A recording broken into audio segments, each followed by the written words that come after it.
artificial intelligence will allow you to do, an agentic AI will allow you to do, is to be able to take from a battery of assets that you've got and show Mongezi or show Jeanette or show Jess exactly the type of relevant content that they need at that moment in time, which is very different to the stuff that Abey's going to see. Culture for us is not a marketing hook. It's not something we just talk about. It's actually in the bones of the business. You know, to put out a trending, thing on TikTok, let's be honest, it's very easy. It's very short-lived, and it would be exhausting to try and build cultural relevance that way.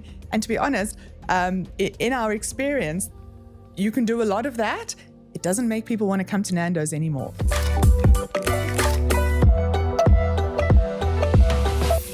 Welcome to the Lead Creative once again. This is the Marketer's Brief series, where every quarter we talk to CMOs, senior marketers, and brand leaders about some of the pressures, priorities, and decisions they have to make to build brands.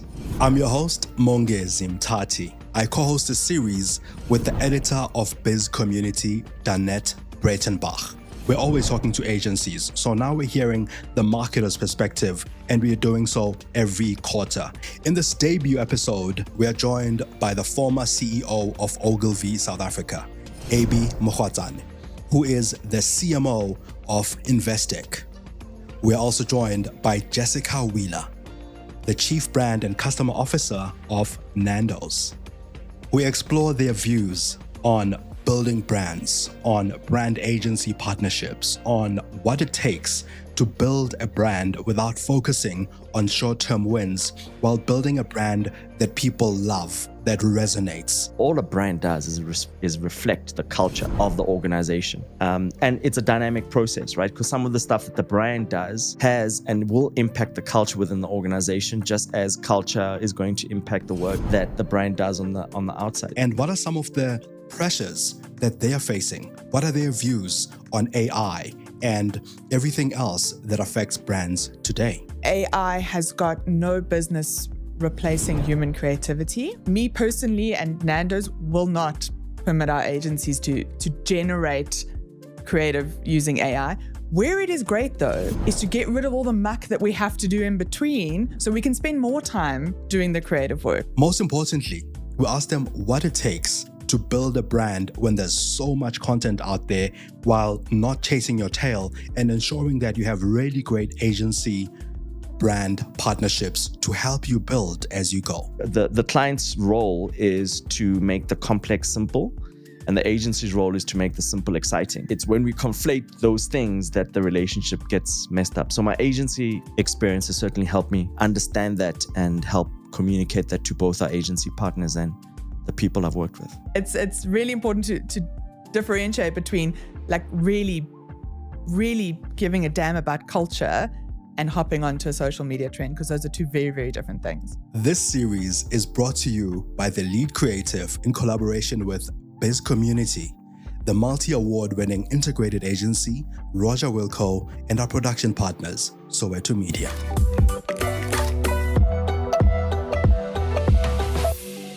Abey, what's the earliest memory that you have of interacting with the brand and realizing that it was marketing? And how do you think that moment shaped how you think today? So I grew up in a shop in Winterveld, Pretoria, and my parents had a shop, and we obviously just grew up, and we were part of the staff, really. So I was kind of packing bread at 5 and trying to sell and work the till. And I realized one day, it was some Christmas, and I made a poster for some tomatoes that were going to be on special. And I was like, okay, this is quite interesting. And I didn't even know what I was doing, but following that up and saying, look, how many people are going to buy the tomatoes? And I think that was the beginning of my understanding that this is probably the career that I'd end up in. Yeah. And you, Jess? Oh my, I have to tell you, I don't have an origin story at all. I never wanted to be in marketing. Yeah. I kind of landed here by accident. I wanted to be a doctor. That's what I was going to do. And then I went and studied economics because it felt like the trendy thing to do at the time. And then accidentally landed up in marketing. And really? Now you're doctoring the numbers. Well, Doing You said creative it, not me. accounting. We Creative need doctors in accounting. economics. That's a great journey. So if we come back to you, Abey, so that's where you started with the tomatoes. Now you're at Investec. Yes. So how do you take a brand like Investec, make sure it's consistent, but stays modern and relevant? How do you manage to do that? Because we live in a very kind of quick, everything's fleeting. Sure. So how do you manage a brand like that? Yeah, I mean, I always tell my teams, and they're absolutely sick of hearing this from me, is try and be freshly consistent, not consistently fresh. I know in the kind of the food world that doesn't really work, but yeah, I mean, being freshly consistent is about understanding what your principles are and then finding new and interesting ways of expressing that to match or lead the times in which you belong. So I think the strongest brands are the ones that have a very clear sense of who they are and have built on that consistently over time. And it shouldn't be something that is changed by the specific time frame in which you exist. You just adapt that for that market. So I've always gone back to, what is the core? What do we stand for? What are we trying to communicate? And then let the modern times be the filter. Sounds great. And it leads me to you. You've just had a big brand reset. Yeah. And an agency change. So can you take us through that a little bit? What led to that? Because Nando's is a consistent brand. It's a very well-known brand in South Africa. It's very loved. How do you decide to do a brand reset and then change the agency? It's a very brave thing to do. Well, I think the first thing is I didn't decide, right? I mean, it's very convenient that the timing happens to be at the same time, but this certainly wasn't a new broom sweeps clean kind of scenario. It was the business has been on that journey for some time before I joined, and actually, Abey said it's probably not the same for food, but it's exactly the same, right? Is this return to what made the brand great in the beginning, and I think in many instances, growth and success can lead you away from that. And particularly in a category like ours, where it's hyper competitive. And then we had COVID, the whole category shuts down and you've got to kind of return to, some kind of trading power very quickly. There are all these contextual things that happened that moved us a little bit away from our core, which made us less competitive over time, which made us, more susceptible to competition entering the market. So it was I keep saying it and it sounds like marketing drivel, but it wasn't a refresh as much as it was a homecoming. Like, let's just take a minute, let's just go all the way back and let's just go back to what made Nando's successful. And those things have not changed. And the way that I explain it to my team, who obviously many of them have been part of that brand for decades, much longer than I have, is that, the brand consists of two things. It consists of the core and it consists of the costume.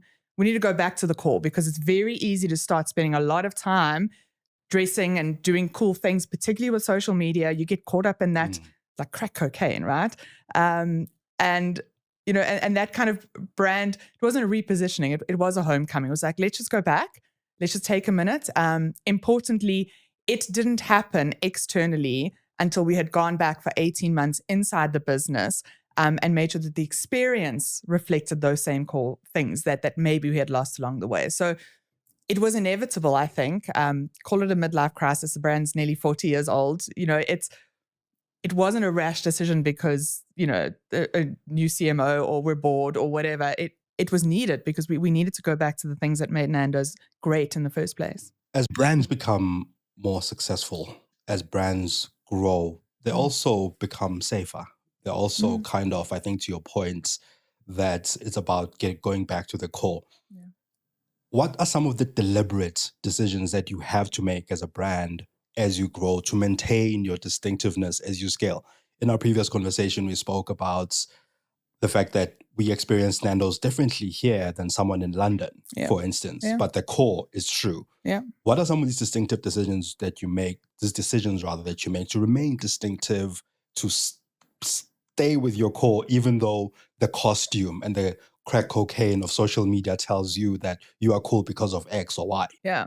It is hard work. And I think it's probably 90% of of the job of, the leader of that marketing is not necessarily to have those, those hard discussions with your teams or your agencies, but the rest of the business, who may not understand the context, where it's really easy to do something against your core and, for great returns and quick transaction growth and great market share growth immediately. But over time, that's going to cost you, right? There's a long-term cost to those things. So it is a lot of hard conversations, but I think from a marketing point of view, we have a responsibility to get people to understand why and to, yes, there's a short-term benefit from it, but what's the long-term cost? And to actually quantify that, because as soon as you can do that, then all of a sudden you have finance people, a franchise system, ops leaders, restaurant managers understanding that, a quick win tomorrow against your core and your values and the things that you believe in as a business that have built this business over 38 years,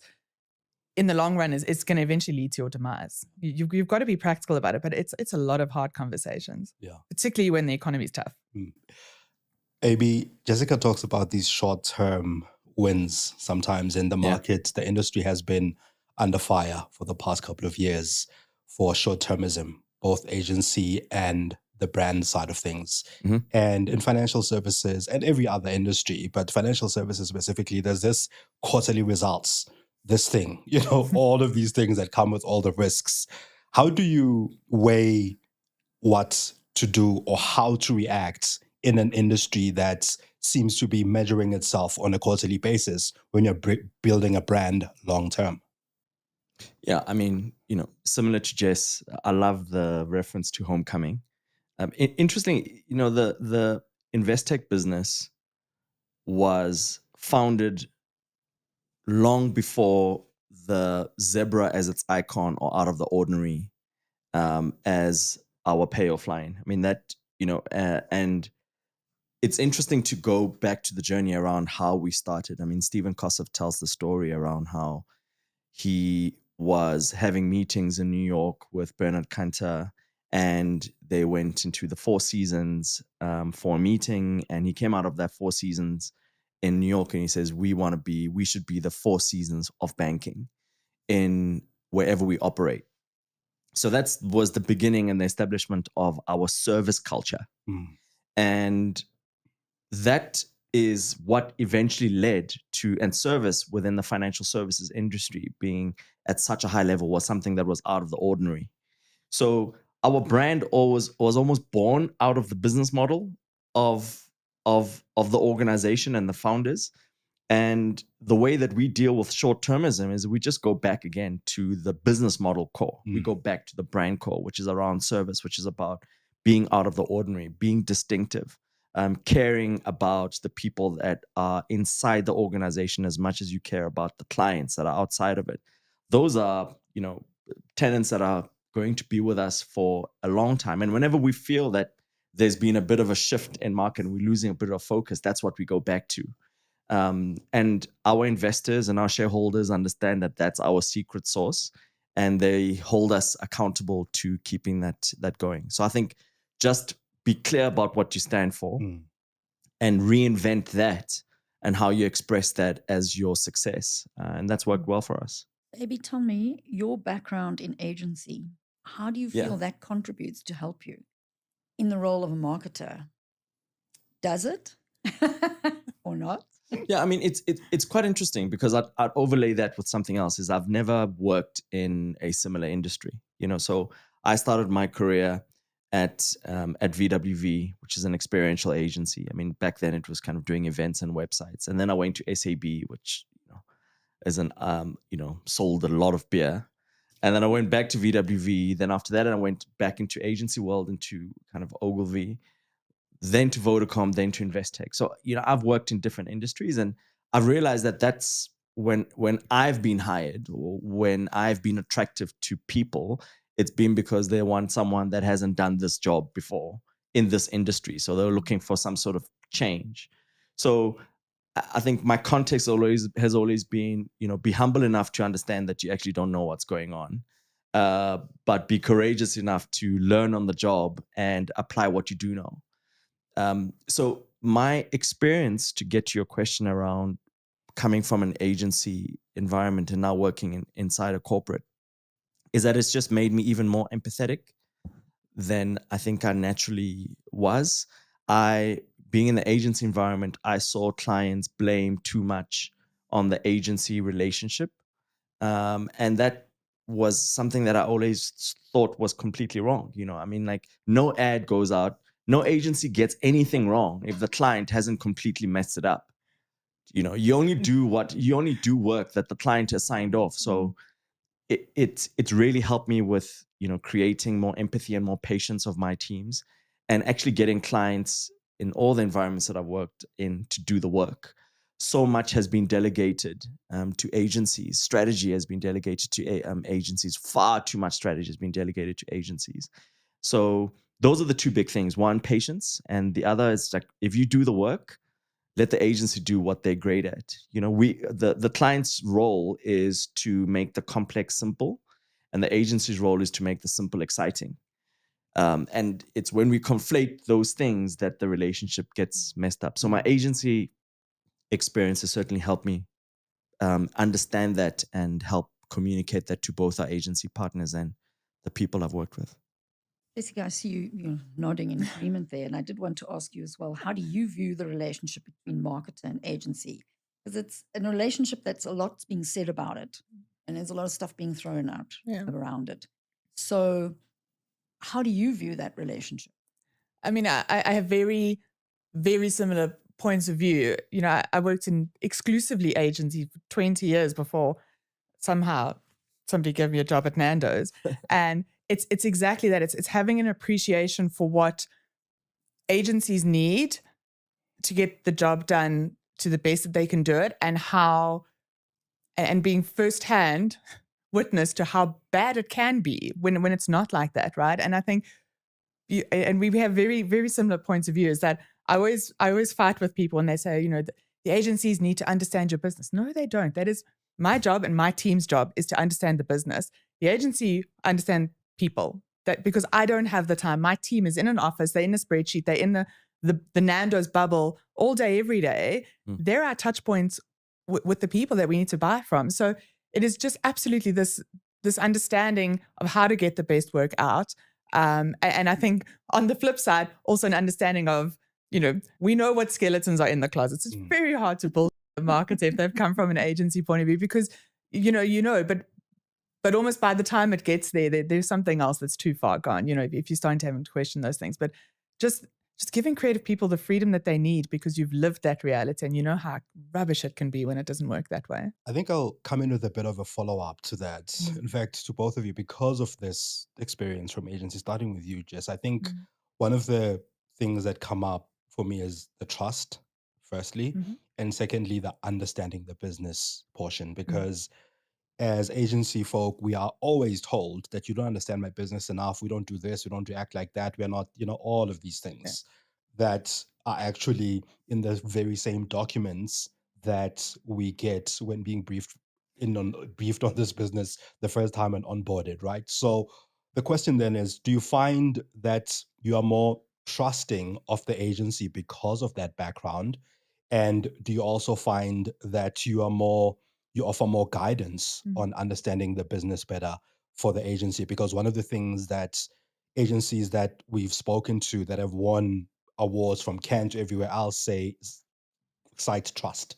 They keep saying it's because the client trusted us. It's because of the trust that we're able to do these things. Do you think you're more trusting of the agency, and how does that translate into the relationship and the work? Yeah, I think you trust people, not agencies, right? Because it's very hard to trust an entity. So I think the best relationships and the best working relationships when you work with people that you like, right? And that's not even from a personal point of view. It's, you can like people who challenge you in the right ways and who respect your domain and you respect their domain. That's how you build trust. Trust isn't necessarily built over tenure. So, just because you've had an agency for 20 years, that doesn't mean that you can trust them anymore that us, an agency we've had for a couple of months.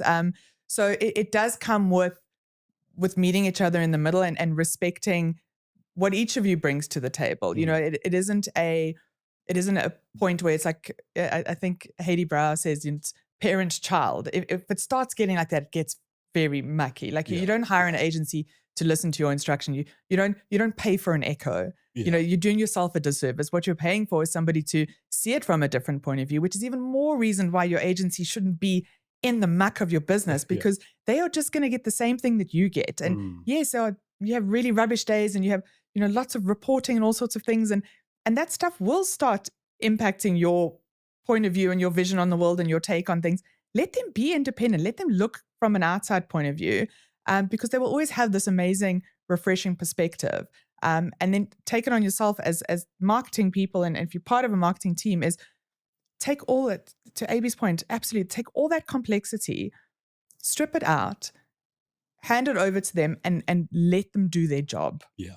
Abey, you mentioned that you've handed over a lot more of the strategy to the agency as well. How does that level of trust, I suppose, in your space, again, Investec is in South Africa and overseas as well. Again, you said we experience the brand differently here than they do, say, someone in London experiences it once again, right? So how has handing over strategy so much and that trust translated into the kind of work that you do? Yeah, well, I mean, the point I was making is that clients have handed over too much strategy into the agency environment, and that's completely wrong.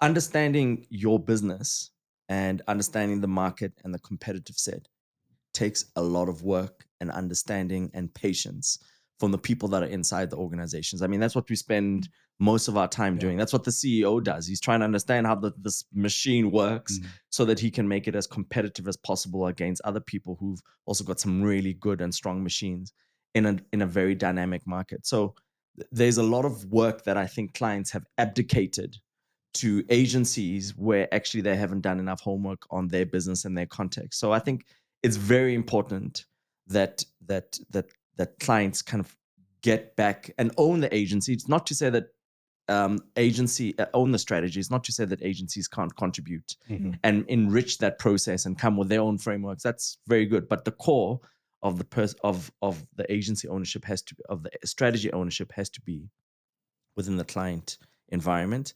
I think in terms of building trust, empathy goes a long way. I think that from an agency perspective, look, you don't necessarily know how to develop and write derivatives, right? But you do need to know why a bank looks at return on equity. You need to know what client loss ratio is going to be. You need to understand those basics in how a bank or wealth manager or financial services work. In the same time, as a marketing team, you need to understand how the agency world works. Yes. How do they manage costs? What are their pressures? How do they manage people? What kind of people work in the agency environment? What do they find competitive?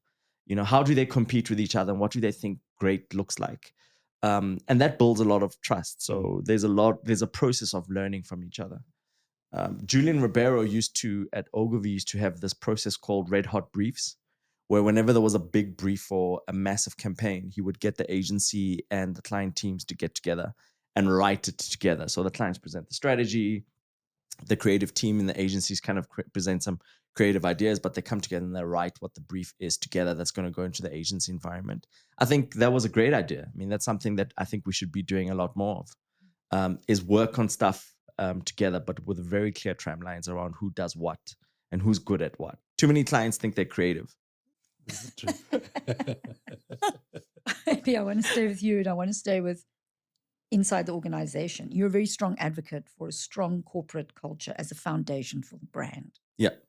Can you take us through that thinking? I find it very interesting. Yeah, I mean, like I said earlier, that our founders built a very strong business under very core principles around service. We're a very egalitarian organization, so high degrees of access. I mean, we had open plan offices in 1978, right? That was before it was even a thing. Like, we didn't have walls. I started working at SAP in 2000, and they had walls and offices back then. We used to have to wear ties. So, that's just the culture of the organization. And I think all a brand does is reflect the culture of the organization. And it's a dynamic process, right? Because some of the stuff that the brand does has and will impact the culture within the organization, just as culture is going to impact the work that the brand does on the outside. So I work very closely with our head of people, with Leslie Ann Gatta, and we understand that we are two different sides of the same coin. We do a lot of work together. They see all the work that we're about to do. They're buying to all the work that we're doing. We obviously manifest all the internal work that we're doing, and it just makes for a stronger brand expression when you get out there. Our people really love seeing the work that we do out there because they've bought into it, they understand it, and it's reflective of them. So Jessica, staying with culture rather, Nando's is often seen as a cultural leader. It doesn't just reflect the culture, it is often the culture. How do you do that with a brand? How do you ensure that your people inside live the brand as well, and that we all feel that way about Nando's as if it's part of us, Yeah. I think, there's often a misconception and people interchange culture and trends, right? I think a lot of our kind of cultural credibility often stems from, oh, we saw that tactical post you did on that thing. And people are like, oh, look, you're hot in culture. And I'm like, no, that's not really it. It's great, but that's the costume, right? And I think, from being culturally relevant, you can't do that for a long time unless it's part of the core part of your brand, right? And because when it's part of the core part of the brand, and particularly at a place like Nando's where the brand is the business, and similarly, if our internal people don't believe it, there's no hope in hell anybody else is going to do it. But when it's part of the core of the brand, then the way you do business reinforces it. So if we look at creativity as one of the things that are so important to us, it is not something that we use as a hook in marketing to get people to think we're cool. It's part of how we do business. So we know that the better we do at business, the more restaurants we have to open, the more local art we can purchase, the more local furniture makers and designers we can employ to be able to fill out those stores. So it becomes this amazing shared value thing. So it's not a culture for us, is not a marketing hook. It's not something we just talk about. It's actually in the bones of the business. To put out a trending, thing on TikTok, let's be honest, it's very easy. It's very short-lived, and it would be exhausting to try and build cultural relevance that way. And to be honest, in our experience, you can do a lot of that.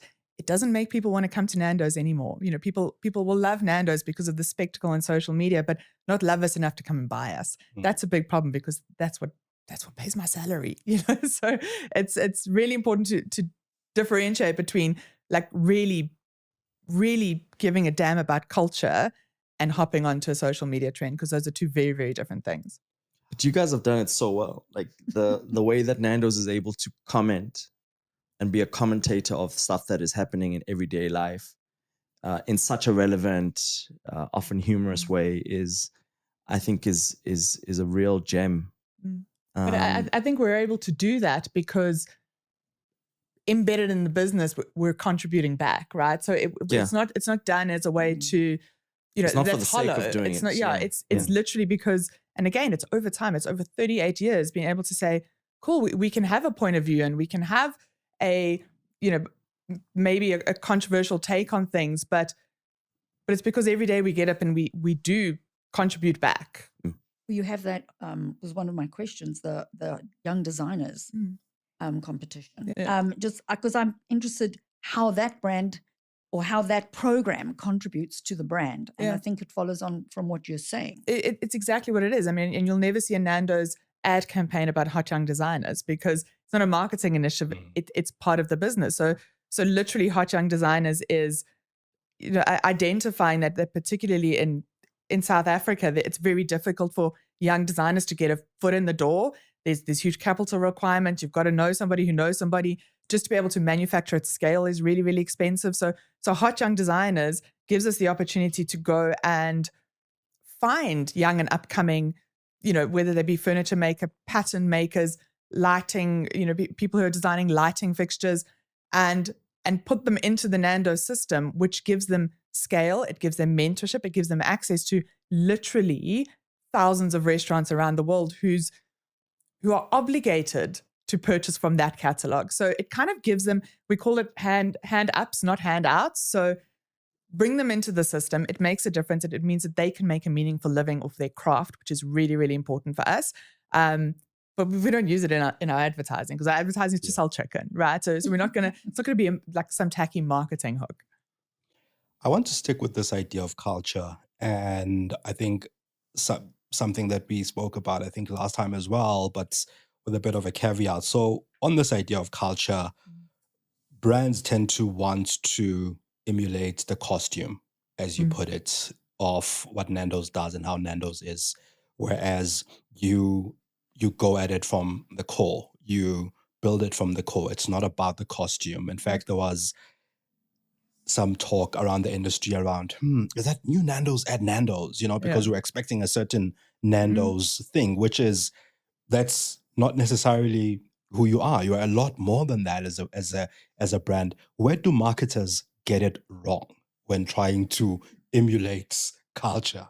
Well, I think the important thing is you should get it wrong often, right? But you should be smart enough to learn from it eventually. And similarly, we get it wrong very often, and we got it wrong for quite some time. And we eventually realized that costume, which is almost the surface level thing, is very easy to attach yourself to. It's very, it's fun. Guess what? You get thousands of likes and shares, which are all great for your ego and all those kinds of things. But at the point where it doesn't start translating into long-term equity or sales in the short term, then you start realizing, hang on a second, the costume is actually, it's a little bit of an anchor around our neck now. We've created this monster where these huge expectations, now we don't even have to say anything, because people are like, oh, I wonder what Nando's is going to say. Or they make it themselves. I mean, so sometimes do some very bad, bad results. But the truth of it is that eventually that costume becomes really heavy for you to wear all the time. And you spend so much time, money, focus, resources dressing up the costume that you don't have enough to invest in the core. And I think when that kind of pendulum swings, then you're doing it wrong, and you should stop and you should pull back. We all want to be entertained. Absolutely do the entertaining work, but remember that there is a part of your job that requires you to make transactional information entertaining as well, which is the harder thing to do. Much. Maybe I want to stick with this idea of setting and starting a trend that an industry kind of tends to follow. Investec has been very deliberate in terms of where you invest, what you sponsor, the events that you do, and everything else, right? So what tends to happen when, I think Seth Godin in one of our episodes says, the moment you get it right, everybody else does the same thing, right? So how do you get it right in terms of setting the scene, setting the tone, when the market copies, you maintain your authenticity without now looking as, another has-been or another person who's running the same race as them? I mean, look, that's a very live conversation now. If you think about private banking, there are a lot of financial services businesses that have got private banking offerings. There's a lot of awards that you can win for being private bank of the year. I mean, obviously we set the business model up right in the beginning, and it's a very successful business model, right? It's like, how can you hyper personalize a service to a very niche audience and deliver exceptional service levels to those that particular audience and drive loyalty in that way. And if it works, people are going to be like, we should try and do the same thing. And what we find is that when people get to experience the difference, it's clear what the benchmark is, and most people will then choose accordingly. So I think if you are good at something, try and be the best that as possible and keep doing that as long as you can. That's where your energy is going to come from, and that's our focus. So we stick to our knitting and we evolve what it means to be a private bank and wealth manager. We are known for our excellent service, so we are always investing in that. And it doesn't matter how much money another organization have. You can never, you can't just recreate. You can't create that service culture. It's in the water. Do you know what I mean? Like it's in the way that our receptionists will greet you as you come in to the office. It determines that whenever we have a client function that when you come to a staff function, you're not going to feel like you're in the back room there just because it's a staff Yes. event. You feel the experience, and you know that you're a respected member of the community just as much as we respect our clients. So there's certain things that you can try and emulate and present, and try and copy. But, in the end, if you just stick to your knitting and you evolve that offering, it should see you through. You mentioned hyper-personalization. Yeah. I think lastly, I want to just get into that because Sure. we give brands a lot of our data, right? My medical aid, I'm looking at you, Yeah. you know what I mean? Like, Yeah. all these brands, my bank, my medical aid, Yes. my every place, my gym, and they think they are hyper-personalizing, and yet they are just spamming me. How do you get hyper-personalization right? Look, I think technology has allowed us to be a lot more effectively hyper-personalized. Yeah. I think a lot of brands get it wrong because you don't really understand what your strategy is going to be and what you are trying to influence. So you are driven by the need to hyper-personalize, but you actually don't know what you're trying to get out of it. You don't know what you're trying to learn, and you don't know how to present yourself with empathy to those clients. The way that we think about it is because we were born out of a private banking organization. We actually started off initially selling medical equipment to doctors, to specialists, right? Because it's quite an expensive thing to set up when you're going to go and set up a practice. You're a dentist and you kind of need those fancy machines that do the x-rays and so on. It costs a lot of money. And what we bumped into is like, geez, okay, these doctors and specialists, they're slightly different to the accountant guys and they're slightly different to the lawyer guys. So we put specific teams around those. We wrapped their experience and their context around we wrap the service around their experience. So all that technology is helping us do is just do that at scale. Okay. Yeah. That's where we started. We started off trying to hyper personalize in the first place, and that's what's helped us. Yeah. And I think that the risk is getting into the car, getting into a Ferrari, and not really knowing what you want to do with it and how you want the car to wrap around the racetrack that you're on. It just helps when you're clear about what your strategy is. Yeah. We look at technology. Yeah. I'm not sure if it's a bad thing or if no conversation in 2026 cannot bring in AI. I hate saying it, but there it is. I'm interested in AI in terms of how it affects marketing, how it affects the agency marketing relationship. There's so much being thrown around about how it's affecting agencies, their bottom lines, how we've all got to evolve. So I'd like to know, Jessica, from you and then from you, Abey, how do you see this evolving? Oh, it's a very big slippery slope. So I'll give you my personal point of view, which does not represent the point of view of Nando's. I think for me, AI has got no business replacing human creativity. And me personally and Nando's will not permit our agencies to generate creative using AI. Where it is great though, is to get rid of all the muck that we have to do in between so we can spend more time doing the creative work, right? And that works both on the agency side and inside in the marketing team, is that when you are putting together reports, so many reports, guys, reports and insights and all sorts of things, AI is a great tool to be able to do the bulk of the work so that you can spend your time applying the human thought to it. From an agency point of view, it could be solving scheduling, trafficking, those kinds of things. Concept boards, where before, you'd have to go and outsource it to, an illustrator or whatever. And then we wait for 6 weeks for somebody to draw the boards and then they come back. That is a lot more efficient. But it's not efficiency to save costs. It's efficiency to spend your money where you get the best out of people, which is applying their brains. I must just caveat that before everybody on my team gets very excited, because they don't have access to the full suite of AI that I do, because particularly with young marketing people, you need to learn by doing. So learning how to write a digital strategy on ChatGPT is the worst thing you can do for your career, because you actually need to know, because if you don't know, you can't interrogate, and you're just going to take the outputs, you can be like, cool, it must be right. So I tend to not proliferate AI internally because I still think there's so much people can learn by doing.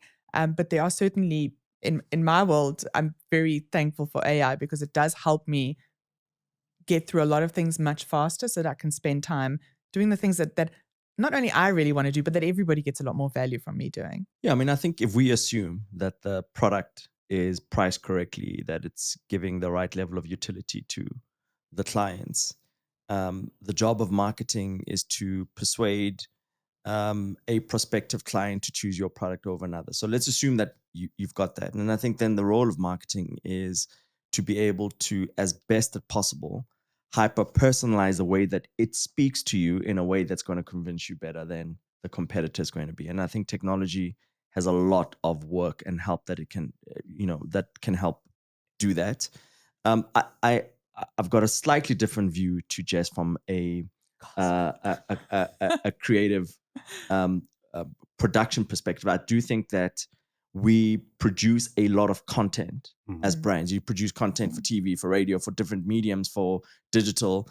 And what artificial intelligence will allow you to do, and agentic AI will allow you to do, is to be able to take from a battery of assets that you've got and show Mongezi or show Jeanette or show Jess exactly the type of relevant content that they need at that moment in time, which is very different to the stuff that Abey's going to see. Yeah. And I think that they scale benefits in that. There is going to be an impact in that efficiency and that production because more and more is going to be done by machines. And I think instead of skirting around the issue, what the industry needs to do, and Tim Spira wrote a white paper on AI with Jared Sinman from VML about this. But one of the things that they speak about is that the marketers in the agency world need to sit together and say, right, this thing is coming. How do we deal with it? How do we make sure that whatever jobs are lost can potentially be replaced or retrained to do other stuff? So I think even in that hyper-personalization holy grail of marketing, we are relying on machines to scale the amount of production that we do and to bring down the cost of that particular production, because you couldn't possibly do that with the existing machine, but a real conversation has to happen. I think there's a big opportunity for agencies, actually. To Jess's point, a lot of companies can't use the total suite of AI tools available because of all the permissions and the threat to data fraud that's going on out there. So, but agencies can. So, agencies have got access to Perplexity, Midjourney, Chat Enterprise, all the tools that are out there. And I think the agency should be getting way ahead. In fact, you guys can run much faster than the client environment. Can you imagine how much faster you can run than a financial institution? So take the gap. I think there's a similar opportunity that presented itself around kind of the mid-90s, 2000s, where agencies could have just got onto the social media and digital world and just got streets ahead of clients. And I don't think they took that gap. In fact, the people that took the gap are the ones that are behemoths today. It's Meta, it's Alphabet, it's all those kind of digital companies. And I think agencies lost the opportunity there. I'm not sure now if they've got the capital to be able to keep up with those guys, but they can certainly get faster and do more than client environment. So I think there's an opportunity. Yeah. There are two questions that come up for me. The first one is a question that Danette and I usually ask in part of this sort of award series that we've been running, right? There's a lot of talk in the industry globally about clients cutting agency rates because of the use of AI. Meanwhile, prior to that, agencies were already saying, we are underpaid. That's why we need to do so many things, right? Yeah. At least that's a perception, Jess. Yes. So I've never heard that one before. no, it's like so it's like we have to chase. It's almost like agencies believed that the ones we spoke to, that we have to chase our tails doing so much because we get very little out of the clients that we work for, that we have to chase our tails constantly doing more and more work for us to stay afloat. That's at least the perception, right? So I think what technology does is AI gives us more time to think. And yet clients are cutting rates when you take some time to Just think when by you're using- rebalancing the exactly books. right. Yeah. That's the first part. The second part is related to this is how do we bring back time to think in marketing and agencies so that we are able to churn out better quality work rather than just more work?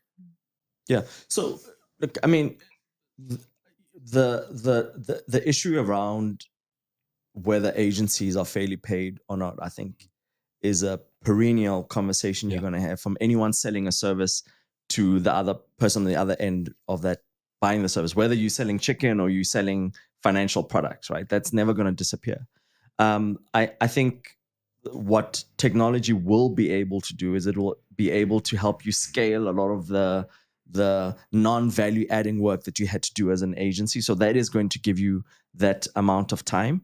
But I think you need to think about how you do that and how you can potentially save the client time. Because if the client is able to think more, believe me, you're also going to have some more time to think rather than just churning out work for the sake of doing work. So that's why I think that there's an important conversation to be had between both parties to say, okay, so how are we going to use this technology to get more out of this value chain for both of us?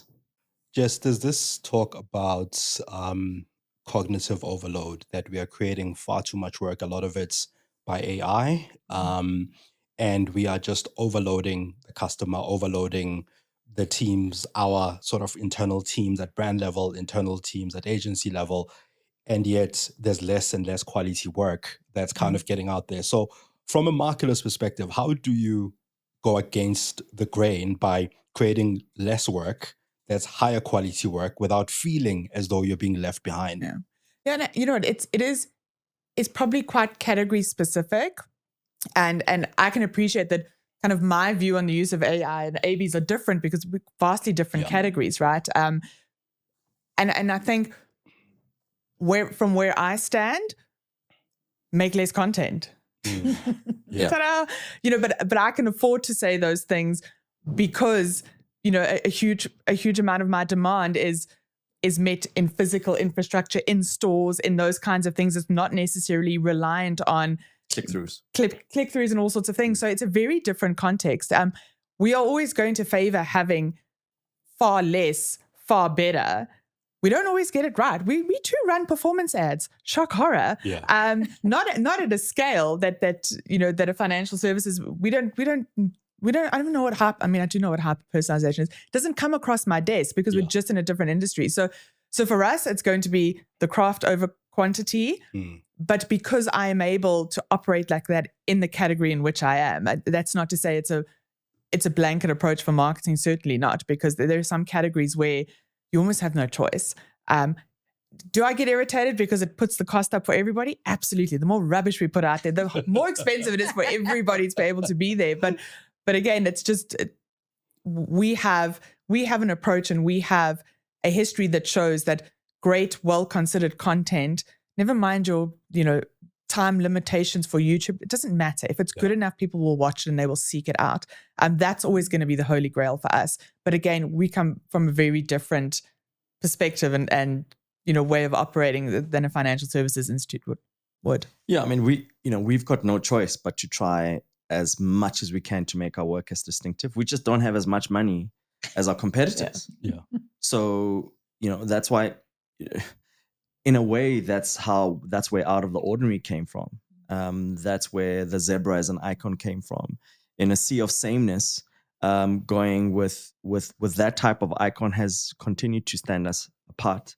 But we don't have a choice. I also tell my teams all the time when budgets are being cut, because it's not just agency budgets that are being cut. Costs are being cut everywhere, right? It's do less, but just do it better. That's always going to be the challenge. I think the thing that has come up in one of our conversations, I think it was the last conversation that we had, about when you put in a lot of effort, when you put in a lot of craft, a lot of quality, people feel it, right? I felt it in the recent Nando's ad. I feel it in the Investec work. Like I can feel the efforts and the quality. And yet we've spoken about short-termism. We've spoken about churning out a lot of work. As a marketer, how do you stand your ground in those boardrooms and say, I don't think we should do more. I think we should focus on this and craft this piece of work a lot more.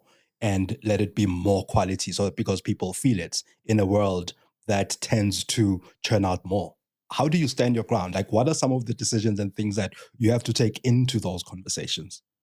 I mean, we've got a real challenge in the sense that our share of voice relative to our market share is inverted. You know what I mean? Like, usually your market share should be matched somewhere thereabout with the share of voice that you've got. Your share of voice should match that market share, or your share of voice should at least be the ambition. I think bigger brands that are majority in the market can afford to have a share of voice that's a little bit less, because they've got some sort of momentum benefit that they carry. So our business is on the same page with us. So they're saying, okay, we don't have the money to do everything that everybody is doing. So how do we do some really special stuff? The luxurious marble circus, I think, is a really good example of that.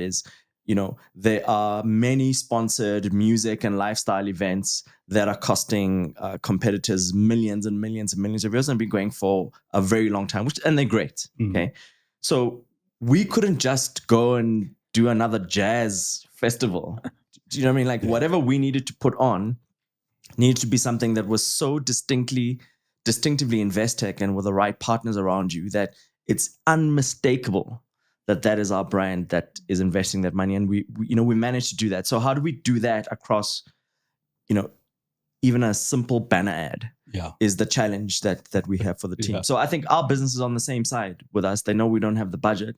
We just need to have distinctive products, distinctive service, and distinctive marketing. And how do you have those? How do you broach those conversations of better, more quality craft rather than just more for the sake of more? So quite similarly, I'm quite well supported, and sometimes stupidly so, left to my own devices. But I think what is also important is that, speaking about empathy, which is absolutely a key theme of this conversation, is that there are other members of the executive team who have different priorities or different measurements in different languages. Most of it's in numbers, not words, which is something I'm not familiar with.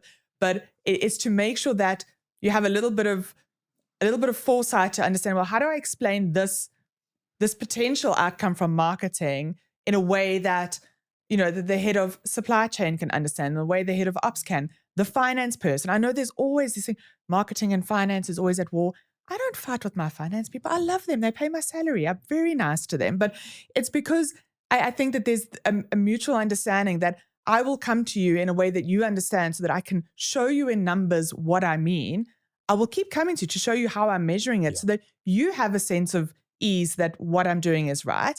And when it doesn't work, I will be the first person to stick my hand up and say, it didn't work. This is what we're going to do next. So it's just having an appreciation. Not everybody at that table is a marketer. So let's also not believe that they should all just, blindly follow the marketing person who's often the most outspoken or, vivacious or crazy person in the room. So just have a little bit of empathy. These are humans.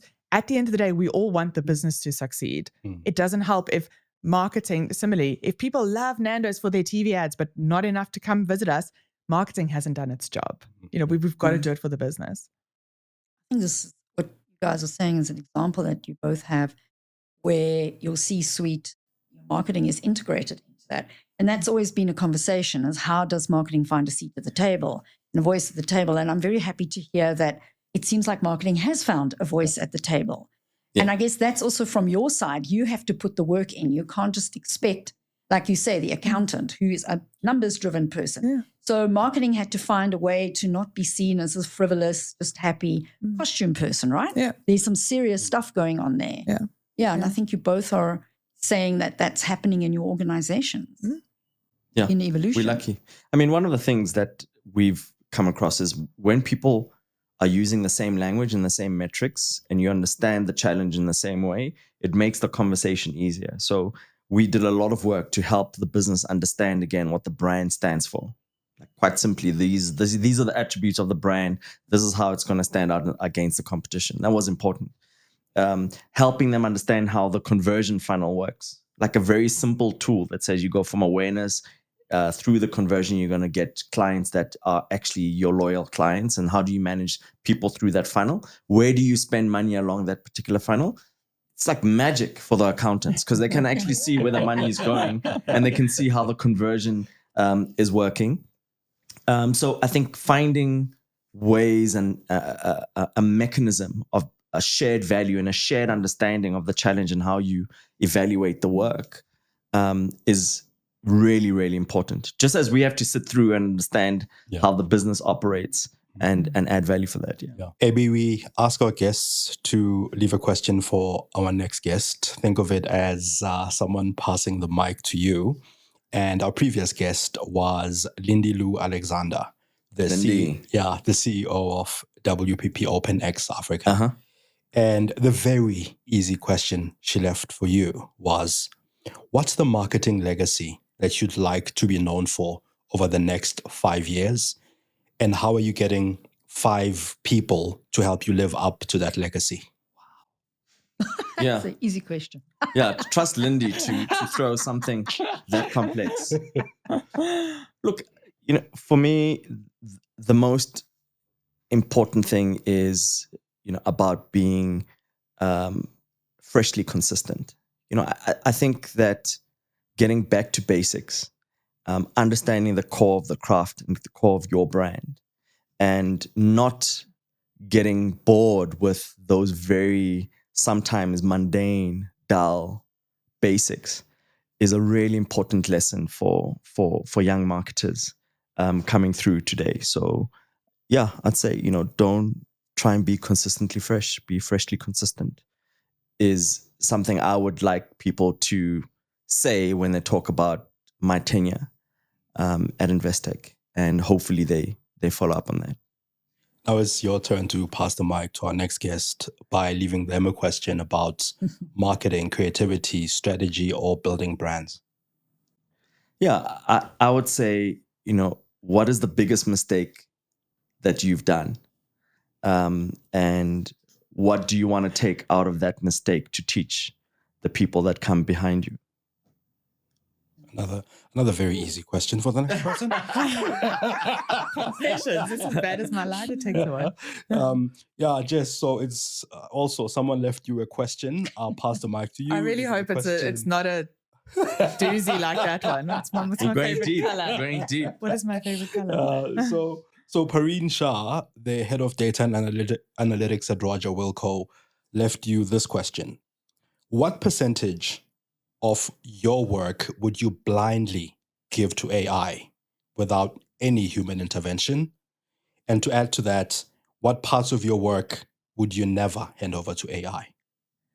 So I've probably answered the second part. I would never hand over creative generation to AI. I say never, but also never say never. Maybe next week I'll feel differently. But for now, generating creative thought, creative work, I would never hand over.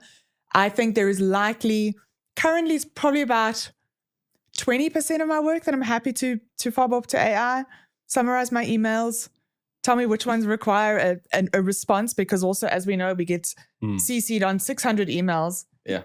But really, I don't care. Somebody's just passively, aggressively escalating somebody. I don't need to be, So summarize my emails and let me know what's, on my way to work. Quickly tell me what I need to respond to. Yes. So it's those kinds of things that don't require, I don't even, I believe it when it says it's in my email inbox. But absolutely never at this point would I outsource creativity. And most of the spam emails, the answer is no. Yeah, well, it all goes to junk anyway, right? Auto filters into the junk. Now it's your turn to leave a question for our next guest about strategy, marketing, creativity, or building brands. So I think an interesting question would be what trend or cool thing do you think is way overhyped? That's even deeper. Shame, good luck to them. Really AI. No, I'm kidding. It's not AI. You don't want to answer that like the guy who said cell phones will never take off. And there you are 10 years later. Or social media. On record. On record. Digital cameras, it'll never work. Never work. No, thank you both so much for making time to Thanks, join guys. us. It was a huge, insightful conversation. I appreciate it. It was Thank fun. you so That went much. fast. Holy smokes. Thank you so much. That was awesome. And with that, tell us who you'd like to see next. What are some of the topics you think we should cover? And please follow the Lead Creative on LinkedIn for more.